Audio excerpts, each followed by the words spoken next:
तो आप लोगों ने 80-20 रूल के बारे में सुना होगा। 80-20 रूल क्या बोलता है कि आपके 80% मार्क्स 20% टॉपिक से बनते हैं। अगर आप प्रीवियस 10 ईयर को एनालाइज करते हो तो आप देखते हो कि यार बोर्ड्स वाले कुछ सिलेक्टेड टॉपिक से ही कंटिन्यूअसली क्वेश्चन पूछते हैं। यस, क्वेश्चन की लैंग्वेज डिफिकल्ट हो सकती है, जैसे अभी फिजिक्स में बहुत डिफिकल्ट हो गई थी, ऐसा हो सकता है, बट टॉपिक फिक्स रहते हैं।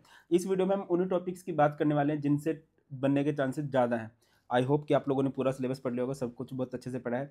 इवन मैंने एक वीडियो बनाई है केमिस्ट्री एक्सपोज करके, उस वीडियो में मैंने हर एक चैप्टर के इंपॉर्टेंट टॉपिक बताए हैं, कैसे कैसे क्वेश्चन फ्रेमिंग होती है। इस वीडियो में मैं सिर्फ ये बताने वाला हूँ कौन से इंपॉर्टेंट टॉपिक है, क्वेश्चन कैसे बनेंगे, आपने कैसे करने वो नहीं बताऊंगा, उसके लिए वही वीडियो देख लेना। चलिए स्टार्ट करते हैं। सॉल्यूशन चैप्टर में सबसे पहले कंसंट्रेशन टर्म आती है, मोल फ्रैक्शन, मोलैलिटी, मोलैरिटी, और ये आएंगी तभी आपको चैप्टर आगे समझ में आएगा। इसके बाद आइडियल नॉन आइडियल सॉल्यूशन आता है, इसका ग्राफ बहुत इंपॉर्टेंट रहता है, इनका डिफरेंस भी इंपॉर्टेंट रहता है, एग्जाम्पल भी हैनी लो, राउल्स लो, और कोलिगेटिव प्रॉपर्टी। कोलिगेटिव प्रॉपर्टीज में दो कोलिगेटिव प्रॉपर्टी से जनरली क्वेश्चन बन जाते हैं, एलिवेशन इन बॉइलिंग पॉइंट और उससे ज़्यादा डिप्रेशन इन फ्रीजिंग पॉइंट से। Abnormal molecular mass went factor देख लेना, इसके न्यूमेरिकल बनते हैं।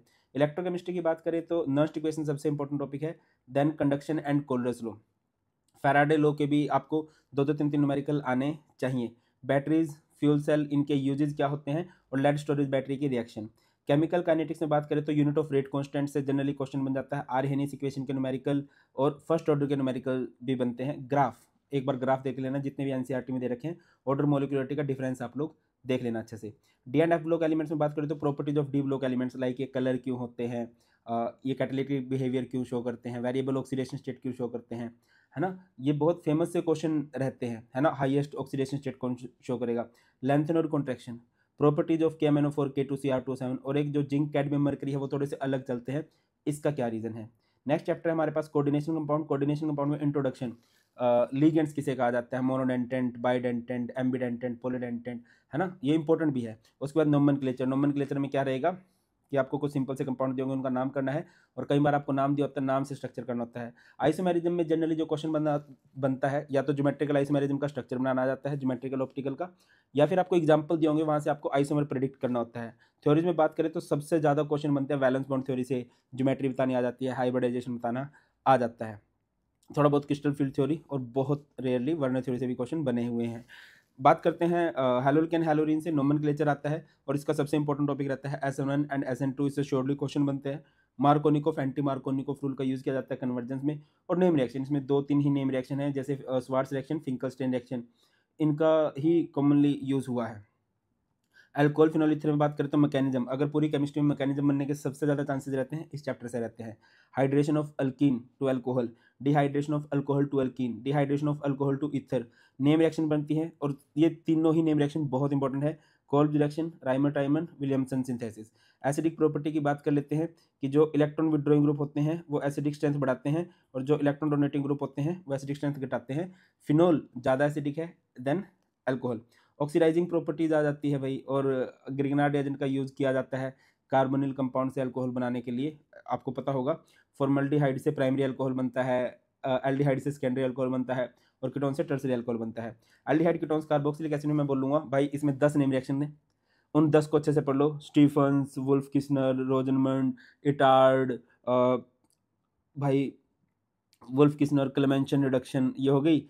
Aldol condensation, cross aldol condensation, HVZ, Cannizzaro, ये 10 एक नेम रिएक्शन है। 3 टेस्ट हैं। पहला सबसे इंपॉर्टेंट है आइडोफॉर्म, उसके बाद है टोलेंस, फैलिंग, ठीक है। और बस इन्हीं से जनरली क्वेश्चन बन जाते हैं, बस इनको अच्छे से कर लेना। थोड़ा सा acidic character of carboxylic acid भी पढ़ लेना। देन अमाइन, अमाइन में बेसिक स्ट्रेंथ ऑफ अमाइन से क्वेश्चन बनता है। 3 नेम रिएक्शन है, Hofmann bromide degradation, Gabriel phthalimide synthesis, और कार्बाइलमाइन रिएक्शन, यही टेस्ट वगैरह में भी यूज होती है। और एक इनका बॉइलिंग पॉइंट भी होता है। बॉइलिंग पॉइंट का क्या फंडा होता है कि सबसे ज़्यादा बॉइलिंग पॉइंट होता है प्राइमरी अमाइन का, देन सेकेंडरी का, देन टर्सरी का। बॉइलिंग प्राइमरी का क्यों होता है, क्योंकि जिसमें ज़्यादा हाइड्रोजन बॉन्ड बन सकता है। डाइजोनियम सॉल्ट देख लेना, क्योंकि डाइजोनियम सॉल्ट का कन्वर्जन में बहुत जगह यूज हो जाता है, ठीक है। और जब भी कार्बन कम करने हो तो होफमैन ब्रोमाइड डिग्रेडेशन का यूज होता है। बायोमोलिक्यूल्स की बात कर लेते हैं। बायोमोलिक्यूल एक थ्योरेटिकल सा चैप्टर है। सबसे पहले तो उसमें कार्बोहाइड्रेट्स की रिएक्शन, हर एक रिएक्शन कुछ अलग अलग चीज़ सजेस्ट करती है। जैसे अपने ग्लूकोज की रिएक्शन कराई HI, वो आपको स्ट्रेट चेन बताता है। आपने रिएक्शन कराई HNO3, तो वो बताता है कि इसमें प्राइमरी अल्कोहल है। ब्रोमीन वाटर के साथ कराई तो पता चलता है कि इधर एल्डिहाइड ग्रुप है।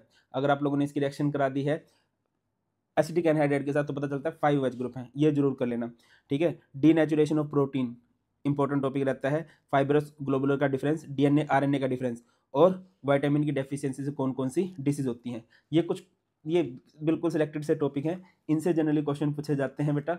लैंग्वेज इधर उधर हो सकती है, और अगर आपको ये है कि हर एक टॉपिक से क्वेश्चन कैसे बन सकता है, एनसीईआरटी के पूरी केमिस्ट्री के एक्सपोज करके एक टॉपिक वीडियो बना रखी है, उसको आप लोग देख सकते हो। ख्याल रखिए, ऑल द बेस्ट, और अच्छे से तैयारी करो, कोई भी वीक टॉपिक मत रहने दो। केमिस्ट्री का पेपर जनरली ईजी बनता है, और अगर पढ़ के ना जाओ तो बेटा हर पेपर ही मुश्किल है। अपना बेस्ट कर लेना। ख्याल रखिए, जल्दी मिलते हैं।